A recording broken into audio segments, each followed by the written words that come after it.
तो बच्चों question number 4 discuss करते हैं। जी सर।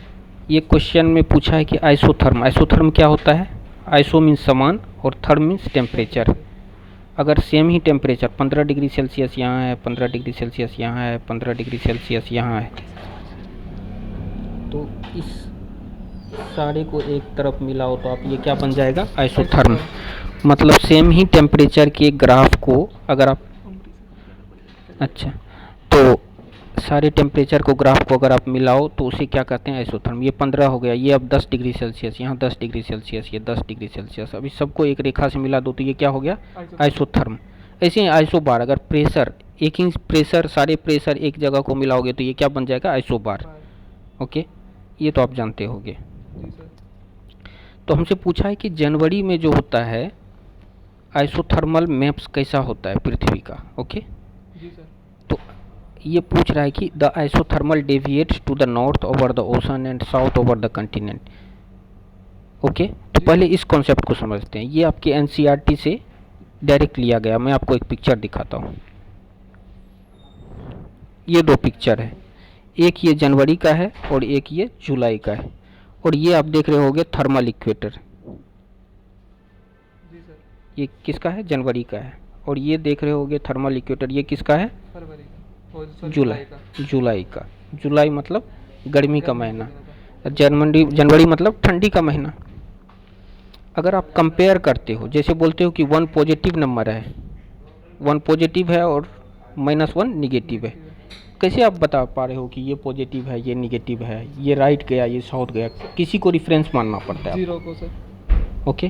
तो हमारे पृथ्वी के केस में रिफरेंस क्या है, equator. Equator is the reference. Equator से इस साइड रहेगा नॉर्थ तो बोलेंगे नॉर्थ शिफ्ट कर गया, इक्वेटर से नीचे इस साइड शिफ्ट करेगा तो बोलेंगे साउथ शिफ्ट कर गया। तो जनवरी में हमारा आइसोथर्म किस साइड शिफ्ट किया, इक्वेटर से कहाँ गया, नीचे मतलब नॉर्थ। चाहे वो कंटिनेंट रहे, चाहे वो नीचे मतलब साउथ। हाँ, इक्वेटर से नीचे मतलब साउथ, इक्वेटर से ऊपर मतलब नॉर्थ। तो जनवरी के महीने में हमारा आइसोथर्म या थर्मल इक्वेटर कहाँ गया, साउथ में गया। तो कंटिनेंट में भी साउथ में गया क्या? जी सर। और ओशन में भी सर वैसे तो वेरिएबल कर रहा है लेकिन साउथ में ही माना जाएगा। तो साउथ में ही गया। वेरिएबल में वेरिएबल ये 0 1 -1। जी सर। अब मैं बोलूँगा -5। जी सर।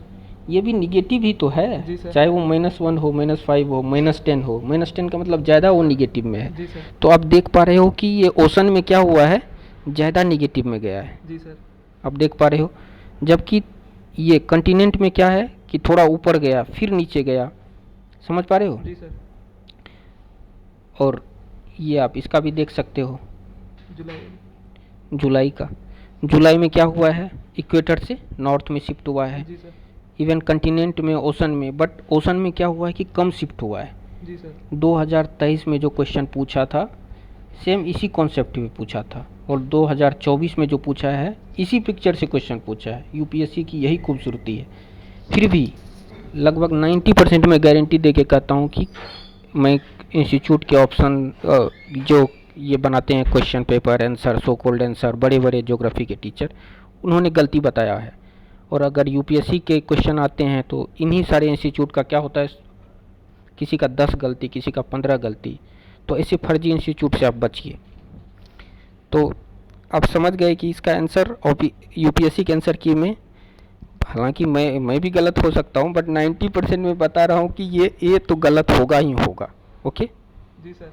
और अब दो ऑप्शन पे चलते हैं। The presence of cold ocean current, gulf stream and north Atlantic drift make the north Atlantic ocean isotherm bend toward the north.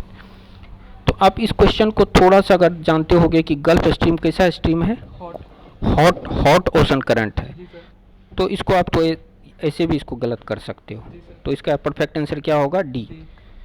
तो इसका आपने आशा है कि समझ गए होंगे। धन्यवाद।